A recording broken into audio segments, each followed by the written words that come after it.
오늘 유난히 반가워요. 너무 반갑습니다. 유난. 왜냐면 이 주말에는 우리가 못 만나다가 딱 월요일 이 시간에 만나는 이 시간이 너무나 좋아요. 예. 기다려지고. 저도 기다려졌습니다. 잘 지내셨죠? 네. 반갑습니다. 늘 선생님이 이 교실에 들어올 때마다 항상 여러분들 앞에 성경이 펼쳐져 있는 모습이 제일 보기가 좋아요. 네. 자, 그런 의미에서 우리 상훈 학생부터 지난 시간 배운 거 복습 한번 하고 들어가십시다. 네. 복습됐죠? 네, 지난 시간과 지난 시간부터 우리 헌금에 대해서 공부를 하고 있거든요. 네. 지금 계속 이 지난 시간과 지난 주에 그 마게도냐 교회 발음이 왜 그래요? 마게도냐 교회가 계속 이렇게 나오면서 고린도 교회가 이제 좀 보고 배웠으면 하는 바람에서 바울 선생님께서 얘기를 하고 계십니다. 그렇냐?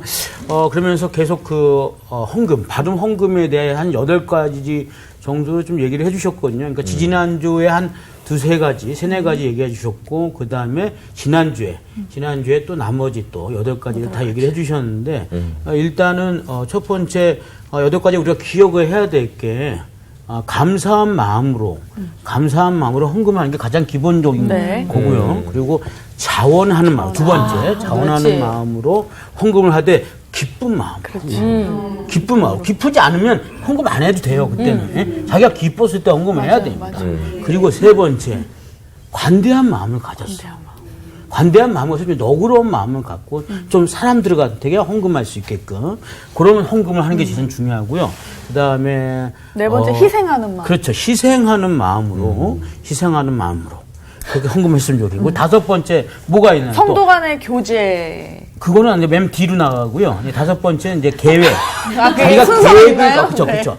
계획성을 갖고 헌금을 해야 됩니다. 우리가 어떤 계획성을 갖지 않고 옛날에 우리 부흥회 같은 거 보면 너무 그냥 그 감성적인 마음에 그냥 갑자기 뭐 반지 꺼내고 근이빨 빼서 헌금하고 그랬던 적이 있거든요. 그렇게 헌금해서는 안 됩니다. 계획적인 마음을 갖고 헌금을 해야 됩니다. 그 다음에 바른 동기가 있어야 돼요. 그럼요. 동기가 불순하면 이거 안 됩니다. 그러니까 그거 중요시 여겨야 됩니다. 그리고 성도들의 교제하는 마음을 갖고 그게 굉장히 또 중요하거든요. 맨 마지막에 정말 중요한 건 뭘까요?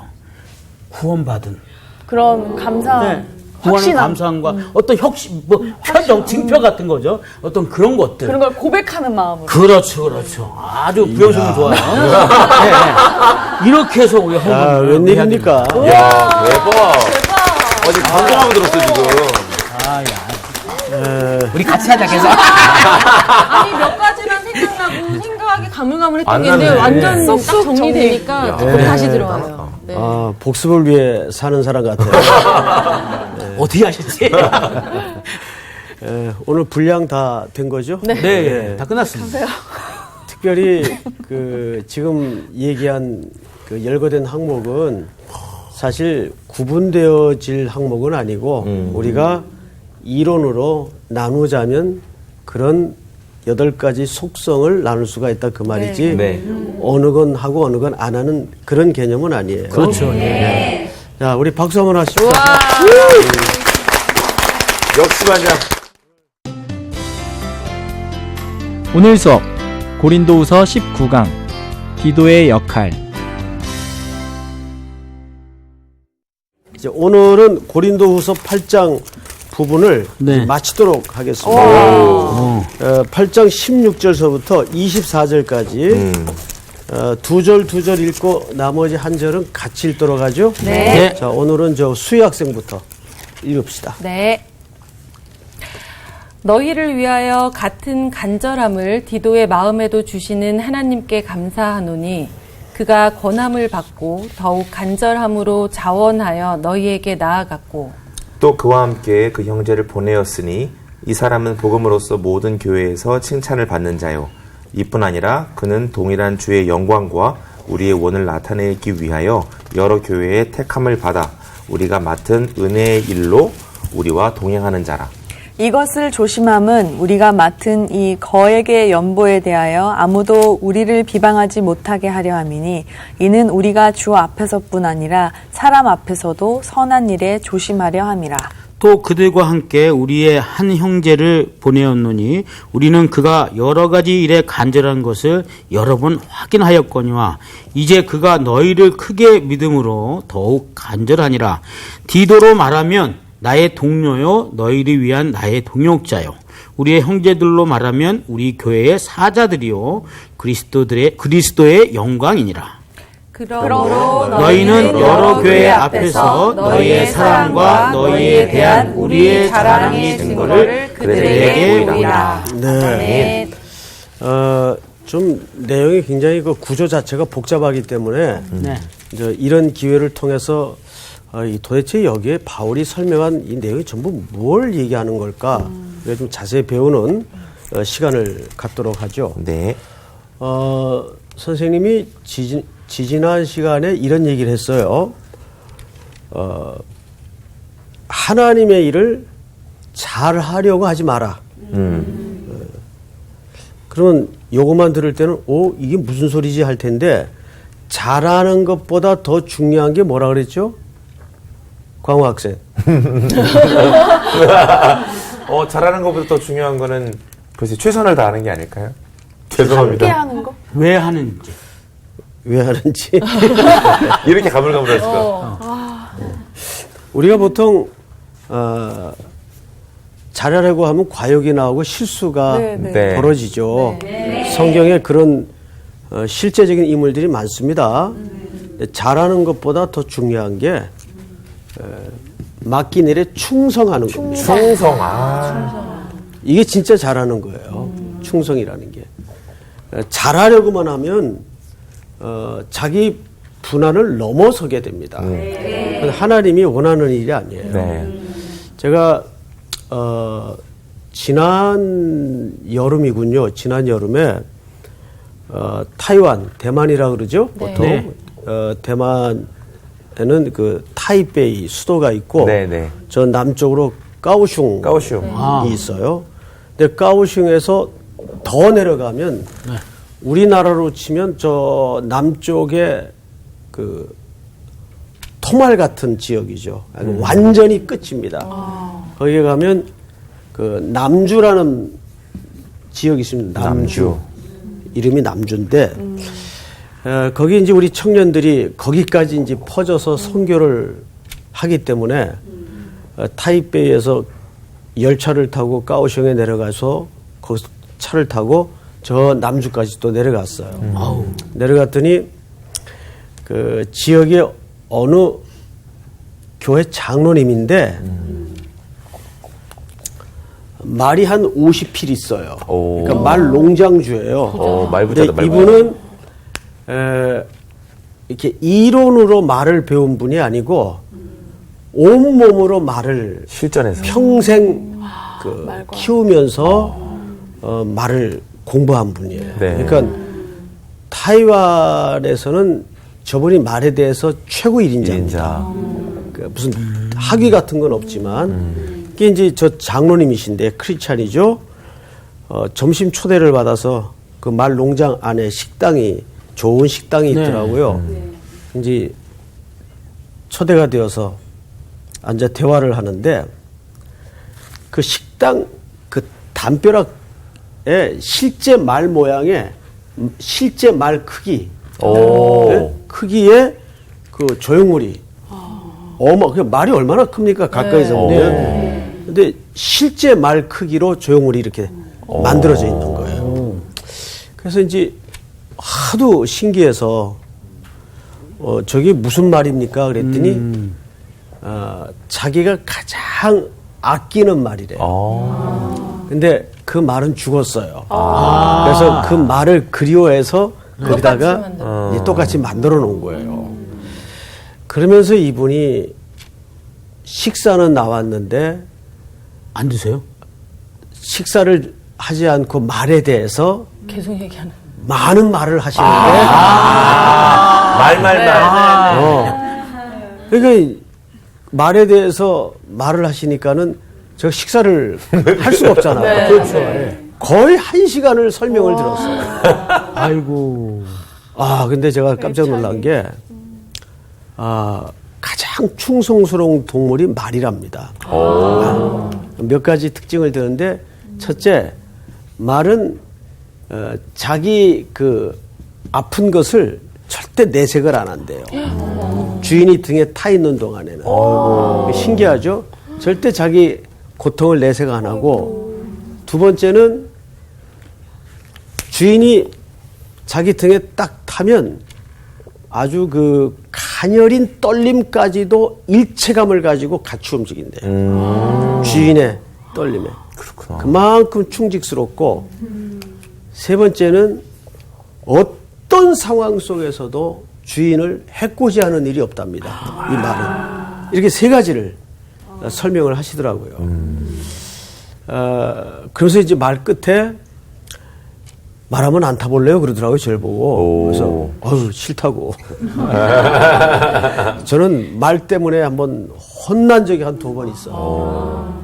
한 번은 교육자들하고 제주도 갔다가 그 말 타는 데가 있습니다. 네.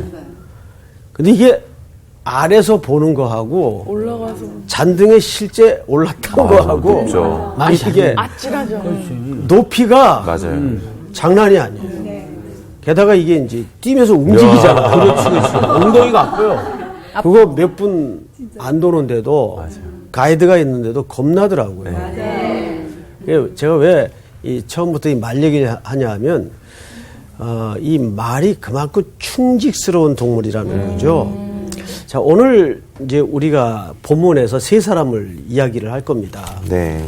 이 세 사람을 하나하나 성경을 통해 보면서 우리가 하나님 앞에 구원받고 부름받아서 교회 일꾼으로 또 하나님의 사람으로 이 세상에 살아가면서 어떤 태도로 어떤 시각과 관점으로 살아가야 될 것인가에 대해서 아주 좋은 원리를 오늘 본문이 제공하고 있기 때문에 그래요.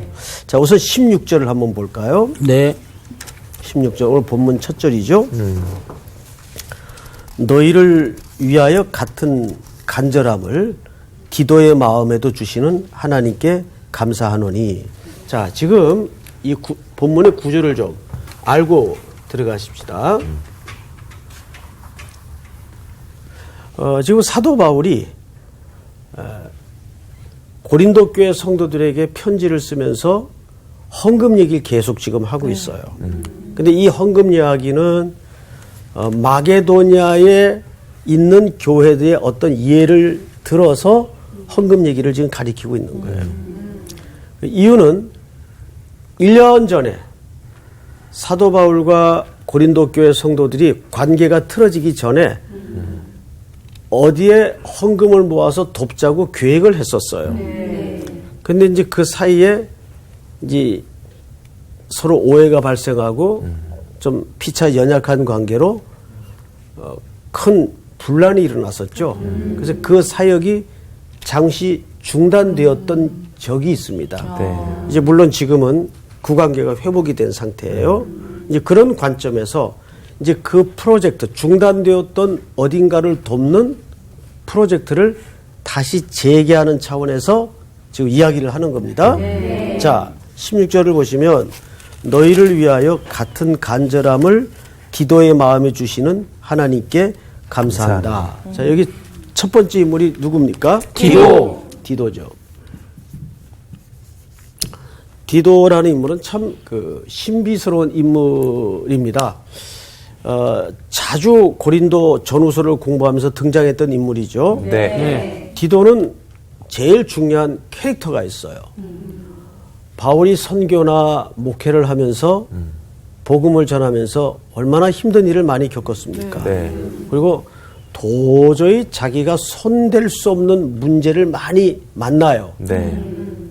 그럴 때 이거 어떡하나 고민에 빠지게 되겠죠. 네. 가슴앓이도 심하고.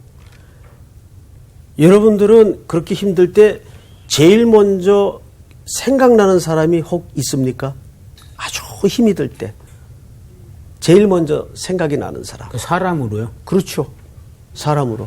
하나님 뭐 예수님 말고 예. 그런 거 말고. 예, 네. 너무 상투적인 거 말고 네. 기본적인 그게 거 또 왜 상투적입니까? 아니 그러니까 기본적인 거 말고 네, 이제. 예. 그런 사람이 있어요?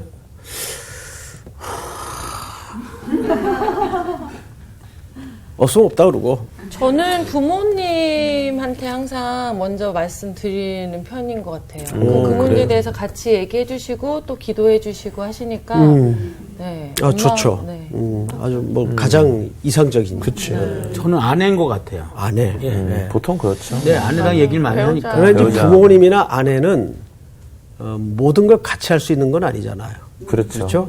사역의 현장에서는 그때 그런 동역자 한 사람쯤 있으면 참 힘이 되죠. 네. 참 힘이 되죠. 저는 한 18년째 이제 공동체를 했으니까 꽤 오른팔들이 있습니다. 2층 예. 그 우리 광우 옆에 진짜 오른팔과 왼팔이 한 두세 명씩 있어가지고요. 몇 있습니다. 예. 제가 이상한 봐도 거 좀 아니야? 부러울 목돈 정도로. 하나 있어야 되는 거 아니야?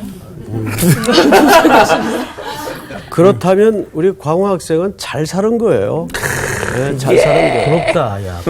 예, 이 사도 바울은 그럴 때 제일 먼저 떠오른 인물이 디도입니다. 기도. 그래서 디도는 완전히 치닫거리 전문이에요. 뒤치닫거리. 그래도 디도는 굉장히 기쁘게 하잖아요. 그러니까. 예. 그게 대단한 그게, 거예요. 얼마 그게 없이 중요한 거예요. 한결같이. 자, 사담은 금물. 멜리데 섬 들어보셨죠? 이게 아주 험한 섬입니다. 이 섬을 사도 바울이 어찌하질 못했어요. 섬 사람들의 특유한 그런 예민함과 세. 또 기질 때문에 사도 바울이 선교를 하면서 참 힘들었던 지역이 멜리데 섬 사역입니다. 네. 그러다가 여길 누굴 보내나 하다가 누굴 보냈겠어요? 디도. 디도를 보냅니다. 띵동. 네, 디도를 보내서 후에 이제 흘러내려오는 전설에 의하면 예. 구문에 의하면 90% 이상의 섬 사람들이 복음을 영접했다. 그래서 이 디도는 이 목회도 여러 가지 유형이 있어요. 어떤 사람은 그냥 설교만 해요. 중요한 사역이죠. 네. 어쩌면 제일 중요한 사역이죠. 네.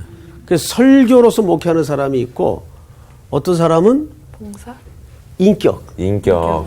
디도 같은 케이스죠. 인격 좋은 분들 네, 있어요. 디도 같은 케이스. 그래서 누가 푹 찌르면 그냥 푹 들어가고 싸우지 않고 약간 삶에서 보여주는. 편한 사람. 이 디도 같은 사람이죠. 또 아주 그 특별한 케이스가 하나 있어요. 세 번째는 누굴까요? 뭘 것 같아요? 세 번째 유형은 이게 아주 독특한. 저도 이제 이런 경우를 가끔은 보는데 너무 부족함이 많아가지고 주변에 좋은 사람들을 잘 세우는 거. 2% 부족한. 부족함이 많아서 세우는 사람. 성도들이 염려를 하고 걱정을 해줘요. 오히려 거꾸로. 괜찮다. 괜찮다. 여러분 그것도 은혜입니다. 이제 그렇게 목회하는 분들은 제가 몇 분 봤어요. 늘 질질 흘리고 다니고 뭐 실수투성이고 그런데 이제 그걸 성도들이 다 알아요. 제일 마음에 드는데. 네. 그래서 잘 챙겨주시고. 항상 목사님을 챙겨야 되고 저 목사님 위해서 기도해야 되고 좋다. 네, 그렇게 목회를 또 하는 분들도 있어요. 자기 복이에요. 어쨌든. 근데 디도는 참 인격자예요. 예. 근데 여기에 이런 디도를 향해서 바울이 언급한 표현 하나가 있어요. 너희를 위하여 같은 간절함을 누구의 마음에도 주셨어요? 디도의 마음에. 여러분 동력에 있어서 같은 마음과 간절한 마음 이건 달라요. 그렇죠. 우선 동역을 하려면 그 목적에 대해서 간절함이 있어야 돼요. 네. 근데 그 간절함이 같은 마음이 아니고 다른 간절함이라면 동역이 가능할까요? 안 되죠. 문제 심각해지는 네. 거죠. 엇박자가 계속 그렇죠. 나죠. 네. 그래서 항상 믿지 않는 자와 멍해를 같이 하지 말라는 멍해를 같이 맺는데 생각이 다르면 밭갈이가 되겠어요? 안 되겠어요? 안 되죠. 안 되는 거죠. 근데 디도는 같은 간절한 마음을 가지고 있었어요. 누구와 같이? 사도 바울과 같이. 네. 사도 바울에게 그만큼 디도는 함께 할 수 있는 동역자였어요. 네. 여러분 혹시 여기 이제 미술 또 전공한 분이나 미술 좋아하는 분들이 계실 텐데 한국 화가 가운데 대표적인 화가라면 누굴 꼽을 수 있을까요? 누구요? 김홍도. 또 요셉 분으로요? 괜찮아요. 아무 시대 분이나. 뭐 아무래도 박수근 씨를 빼놓을 수가 없겠죠. 최근에 유행한 청경채. 나중에 이제 화면으로 자료가 또 이제 나갈 수 있을지 모르겠습니다만은 박수근 씨는 유명한 한국 화가인 건 아는데 독실한 기독교인인 걸 아는 사람은 많지 않아요. 예, 저거는 굉장히 독실한 기독교인입니다. 근데 저분의 그림을 가만히 보면은 두 가지 특징이 있어요. 첫째, 항상 여러 사람이 등장을 해요. 보세요. 장터에 그쵸. 사람들, 빨래터 네네네. 사람들, 그리고 나무와 여인. 보면 앙상한 나무 가지가 가운데 있고 아기를 등에 업은 여인. 그리고 이쪽 편에는 과일 바구니인지 광주리를 메고 아낙네 하나가 이렇게 지나가고 있어요. 항상 함께하는 그림이에요. 사람들과 함께하는 그림. 네. 또 하나 특징이 뭐냐면 하향성을 갖고 있어요. 네. 맞아요. 자, 그림 중에 하향성이라는 건 뭐냐면 낮은 사람들, 서민들, 네. 그러니까 판자촌이라는 제목의 그림이 있죠. 가난한 산중턱의 네. 마을을 판자촌으로 묘사를 했죠. 그리고 그 그림의 소재를 보면 고관대작을 그린 경우가 없고 없었던 것 같아요. 거의가 장터의 좌판에 앉아있는 여인들 이런 하향성의 그림을 그려요. 그러니까 박수근 씨 그림의 특징은 첫째가 함께하는 것, 함께 두 번째가 하향성, 하향성. 예, 이런 특징을 갖고 있어요. 그러니까 성경의 모든 역사는 사실 독단의 역사가 없어요. 네. 항상 함께 어우러져 하나님의 일이 이루어지도록 설계가 돼 있는 걸 우리가 봅니다. 네. 그렇습니다. 예. 하나님은 시간과 역사라는 공간 안에 많은 인물들을 투입시키죠. 그래서 항상 함께하는 어우러짐을 우리에게 시사하고 메시지를 던집니다. 네. 뭐 예를 들어서 하나님 별도 만드시고 해도 만드시고 전지전능하신 분인데 혼자 구원의 역사를 못 하실까요? 그런데 우리 한 사람을 구원하기 위해서 수많은 역사가 펼쳐졌고 수많은 사람들이 징검다리처럼 건네왔죠. 네. 그렇게 하나님의 역사가 이루어지게 돼 있는 거예요. 오늘도 이 역사를 보면 디도라는 한 사람이 등장을 하는 게 아니에요. 또 한 군데를 보십시다. 네. 우리 18절을 볼까요? 17절을 맞아 설명을 듣고 그가 고난을 받고 더욱 간절함으로 자원하여 너희에게 나아갔고 이렇게 돼 있어요. 자, 여러분 칠판을 보세요. 그가 누구한테 고난을 받았을까요? 바울에게입니다. 네. 바울이 지금 디도에게 네가 이 사역에 헌금을 가지고 좀 가야 되겠다. 그런데 같은 마음으로 간절한 마음을 갖고 있는 디도인데 이 고난을 받고 또 하나 여기 무슨 마음을 주셨죠? 자원함. 자원함. 간절한 자원함. 자원하는 마음.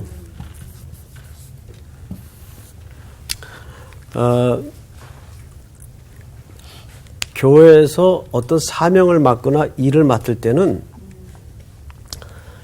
시켜서 하는 일도 물론 있겠죠. 근데 최고의 헌신은 뭘까요? 자원하는. 자원하는 마음이에요. 헌금도 마찬가지죠. 우리가 지난 시간을 걸쳐서 헌금에 대한 제일 중요한 속성도 뭐였죠? 기쁘게 드린다는 게 뭐예요? 자원한다는 거예요. 그러니까 예수 그리스도께서 아버지의 뜻에 순종하여 십자가에 고난을 받으셨지만 거기에는 예수 그리스도의 뭐가 있었어요? 자원하시는 마음이 있었어요. 네. 순종하는 마음 속에는 그 마음이 사실은 감춰져 있었던 겁니다. 네. 그러니까 억지로 한 순종이 아니라는 얘기죠. 네. 자, 그런데 성경을 이제 보십시다. 18절. 또 그와 함께 그 형제를 보내었으니 여기 본문을 잘 보세요. 이런 거 놓치고 지나가면 안 돼요. 또 그와 함께, 그러면 그와 함께라는 말은 디도를 얘기하는 거겠죠? 네. 자, 디도와 함께 누구를 보내요? 그 형제. 그 형제. 이 그 형제는 누구예요? 몰라요. 이름이 없어요. 형 아니면 동생입니까? 이름이 없어. 조수희 학생. 네. 몰라요. 여기엔 이름이 나와 있질 않아요. 그냥 그 형제로 소개되어 있는데 확실히 디도 혼자 보낸 것만은 아니에요. 아닌 것 같아요. 누군가를 함께 보냈어요. 왜? 이 지금 사역이 헌금에 관한 사역이기 때문에 복수로 보내는 거예요. 네. 자, 이게 뭘 얘기할까요? 항상 하나님의 일을 아까도 말씀을 드렸지만 함께 하도록 만드시는 건데 이 형제의 특징이 있어요. 자, 보실까요? 18절 조수희 학생이 말 나온 김에 읽어보세요. 네. 또 그와 함께 그 형제를 보내었으니 이 사람은 복음으로써 모든 교회에서 칭찬을 받는 자요. 자, 수희 학생, 네. 디도와 함께 보내어진 그 형제, 네. 이름을 알 수 없는 무명의 사람. 그 사람의 특징이 뭐예요? 교회에서 칭찬을 받는 사람. 그냥 칭찬받는 사람이 아니죠. 복음으로써. 복음으로서 칭찬을 받는다는 말은 무슨 뜻일 것 같아요, 여러분? 광호 학생, 네. 무슨 뜻일 것 같아요? 글쎄. 복음으로서 칭찬을 받는다? 네. 무슨 뜻일 것 같아요? 삶과 행동이 일치하는 사람일까요? 삶과 행동이 일치하는 사람? 네, 그리스도인으로서. 전혀 틀린 말은 아닐 텐데 우리 향기 학생. 어쨌든 하나님이 이렇게 하라고 하신 임무에 충성을 다하는 약간 그런 모습을 보이는. 모든 그 교회라면 부분이- 한 교회가 아니 여러 교회잖아요. 거기에서 복음으로써 칭찬을 받으면 가서 복음을 잘 전하는 사람이니까 복음이 가는 곳마다. 우리가 보통 예수님을 복음이라고 표현하지 않습니까? 그러니까 예수님만 아는 사람, 예수님밖에 모르는 사람. 예수님밖에 모르는 사람. only Jesus. 뭘 그걸 애써 영어로. 예, 좋아요. 네. 예, 사실은 이제 여러분들의 대답 속에 부분적으로 답은 있는데 꼭 집어서 걸러내자면 첫째는 복음을 잘 전달하는 사람이에요. 수희 학생이 얘기한 것처럼. 그리고 두 번째는 상훈 학생이 얘기한 것처럼 복음밖에 모르는 원리 지저스. 지금 이 디도와 함께 보내어진 이 사람의 캐릭터가 그런 사람이에요. 디도는 인격적으로 탁월한 사람이고. 여러분, 근데 일이 인격만 좋아가지고 일이 안 돼요. 그렇죠. 네. 일을 해보면 맞아요. 사람은 괜찮은데. 그래야 안 그래요? 그렇습니다. 예. 중심을 잡아주는 사람이 꼭 옆에 또 있어야죠. 있어야 돼요. 자, 그런데 우리가 성경을 좀 더 보십시다. 19절을 보시면 이뿐 아니라 그는 이제 방금 말한 그 사람이에요. 동일한 주의 영광과 우리의 원을 나타내기 위하여 여러 교회 택함을 받아 우리가 맡은 은혜의 일로 우리와 동행하는 자라. 이렇게 돼 있어요. 자, 20절을 한번 같이 읽겠습니다. 시작. 이것을 조심함은 우리가 맡은 이 거액의 연보에 대하여 아무도 우리를 비방하지 못하게 하려 하니. 이는 우리가 주 앞에서뿐 아니라 사람 앞에서 선한 일에 조심하려 함이라. 22절 다 같이 시작. 또 그들과 함께 우리의 한 형제를 보내었니 우리는 그가 여러 가지 일에 간절한 것을 여러 번 확인하였거니와 이제 그가 너희를 크게 믿음으로 더욱 간절하니라. 또 있네. 또 있죠. 그러니까 모두 몇 사람이 언급됐습니까? 세 사람. 예, 이 사람도 같은 간절함을 갖고 있는 사람이에요. 이 사역에 대해서. 그러니까 동역의 가장 중요한 것은 한 목적에 대해서 동일한 간절함이 있어야 돼요. 그렇죠? 자, 여기에 디도만 이름이 밝혀지고 두 번째 사람은 그 형제로 밝혀지고 세 번째 또 한 사람. 또 그 형제. 한 형제. 한 형제. 또 한 사람. 형제. 한 형제로 나와 있죠. 네. 모두 세 사람이 네. 이제 이 사역을 위해서 바울에 의해 떠밀려 이제 어딘가를 향해 전달을 하러 네. 가게 될 겁니다. 자, 여러분, 교회에서도 우리가 이제 헌금은 굉장히 중요하죠. 네. 우리가 쭉 공부했죠. 헌금은 단순한 물질의 의미가 아니잖아요. 네. 빌립보서 4장을 잠깐 한번 우리 찾아보십시다. 빌립보서 4장에 보면 이렇게 돼 있어요. 16절을 한번 읽어볼까요? 제가 읽겠습니다. 16절. 찾으셨나요? 네. 데살로니가에 있을 때에도 너희가 한 번뿐 아니라 두 번이나 나의 쓸 것을 보내었도다. 그러니까 사도 바울도 헌금을 받아서 선교를 했다 그 말이에요. 물질도 받고 내가 선물을 구함이 아니요 오직 너희에게 유익하도록 풍성한 열매를 구함이라.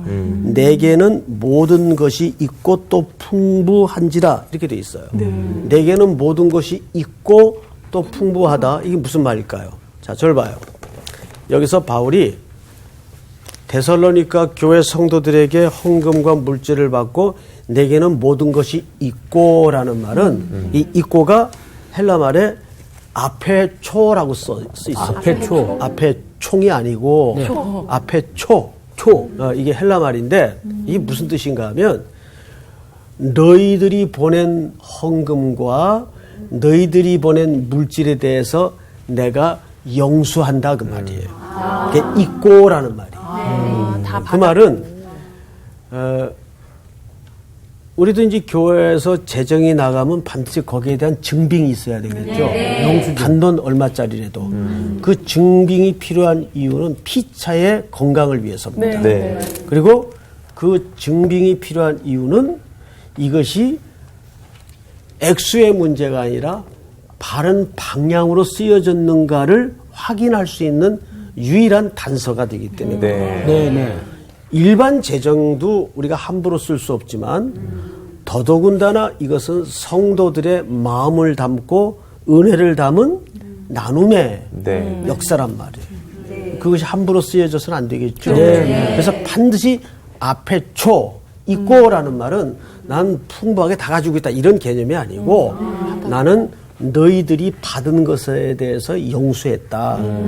그만큼 오늘날도 그런 사고가 났지만 그 당시에도 그런 오해와 사고가 얼마든지 있고 벌어질 수 있었다는 얘기예요.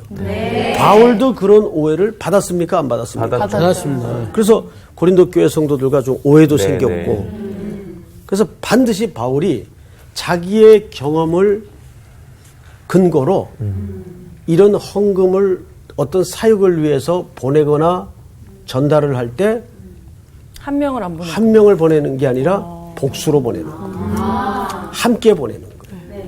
서로의 건강을 위해서. 그건 서로를 지켜주는 일입니다. 그러니까 교회에서도 헌금을 이렇게 운반하고 할 때는 반드시 여러 명이. 여러 명과 최소한 복수가 가도록 돼 있죠. 그거는 구약 성경부터 내려오던 신앙 원리의 질서입니다. 자, 이제 성경을 또 보십시다. 다시 원문으로 돌아가서 두 가지를 조심하라 그랬는데 20절을 잘 보세요.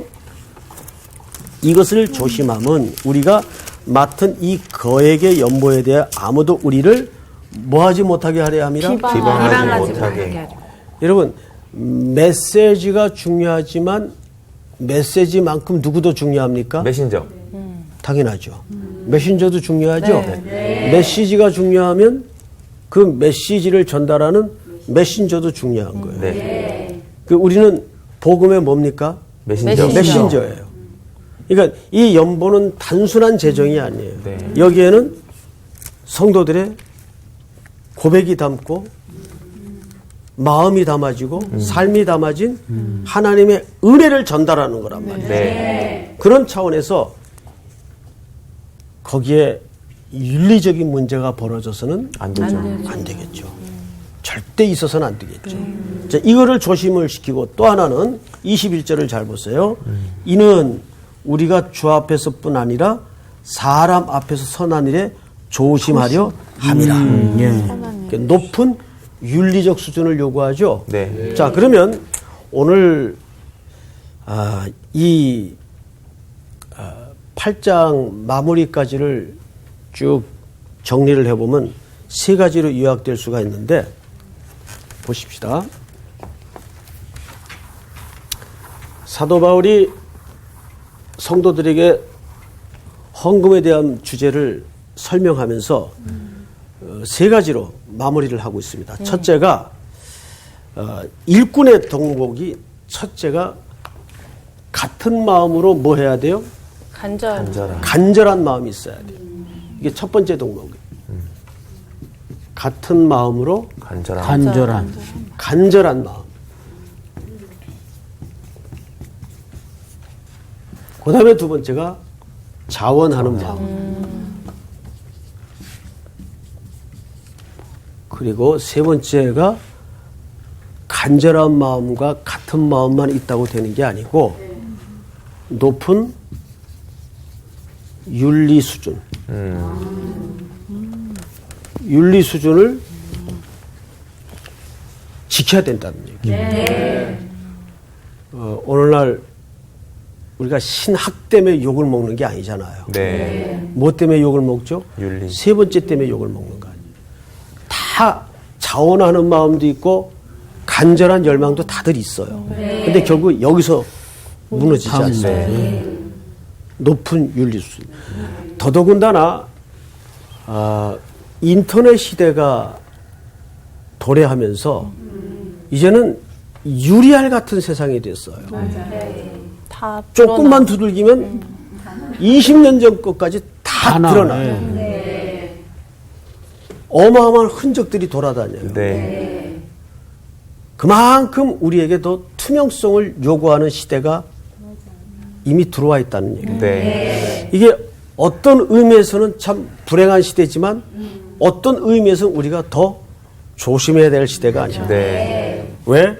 우리는 메신저이기 때문이죠. 네. 복음의 메신저이기 때문에. 제가 초반에 말씀드렸던 그 말에 대해서 좋은 시가 하나 있는데 그 제목이 서서 자는 말입니다. 정진규 씨가 쓴 말인데 다 읽어드릴 수는 없고 이 시대를 사는 아버지들의 그 아린 마음을 잘 묘사한 내용인데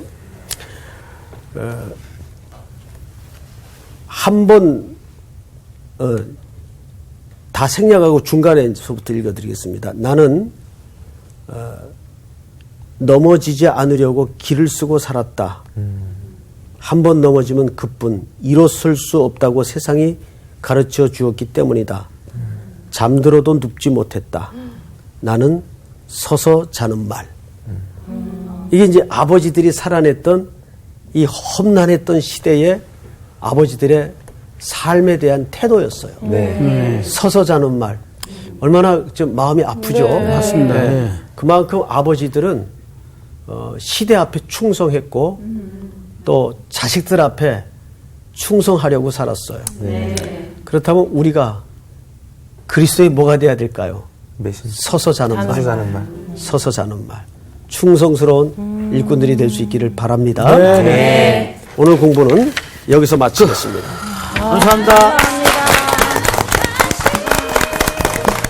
그러니까 이걸 계속 보면서 이렇게 같이 사역을 하면서 신앙생활을 하면서 한편으로 이렇게 삶을 살아가면서 같은 마음으로 간절한 마음으로 이렇게 뭔가 함께 동역할 수 있는 사람이 있다는 거는 진짜 너무 부러워요. 너무 부럽고 나도 너무 있었으면 행복해요. 좋겠어요. 그러니까 누군가가 어떤 일을 할 때 그걸 믿어주고 그냥 그거를 같이 동참해 줄 수 있다라는 게 굉장히 중요한 것 같아요. 그러니까 그런 사람이 한 명도 없다라는 게 난 내 인생에 지금 좀 이렇게 3명이나 있는데? 그럼 우리 있잖아요. 잘 이 세 살았네. 명을 왜 생각 못했어? 안 되겠네. 아 그러네. 나 잘 살았네. 뭐. 아, 그럼요. 잘 우리 살았어요. 같은 신랑 하잖아요. 그러니까 서두다는 말 딱 들으니까 새마을 운동 생각 많이 났어요. 옛날에 우리 부모님 세대 분들이 되게 힘들게 진짜 어떻게든 대한민국 만불이라도 일으켜보자 막 그랬는데 이제 25,000불이 넘었거든요, 대한민국이. 그래서 되게 잘 살게 됐는데 여전히 그 뭐랄까 같은 마음은 안 되는 것 같아가지고 늘 따로따로 더 힘들기만 한 세상인 것 같아서 저 마음을 갖고 살면 행복할 것 같아요. 근데 그 충성이라는 게 사실 되게 힘든 말이잖아요. 그렇지. 그러니까 우리가 하나님 앞에서 진짜 충성하는 사람이 된다는 거는 그냥 뭐 이렇게 살면 이게 아닌 것 같아요. 진짜 그럼 우리가 다시 충성이 뭔지를 조금 다시 한번 생각해보고 그 아까 초반에 말씀하셨던 그 말의 특성, 그 주인이 탔을 때 맞아. 작은 움직임에도 같이 움직인다고 동요하고. 하는 그거가 되게 우리가 과연 하나님의 이런 음성과 하나님의 이런 뜻을 알고 같이 움직이려고 하고 맞아. 막 이렇게 좀 곤두세우고 뭔가 귀 기울이고 할까 이런 생각이 들어서 참 말보다도 못하다. 그러니까 충성에 대해서 오늘 상훈이 형이 답을 제대로 낸 것 같아요. Only Jesus. 아 갑자기 곡을 하나 써야 될 것 같아. 세상이 떠올라? Jesus. 어쨌든 충성하는 또 한 주 보냅시다. 네, 그렇습니다. Only Jesus.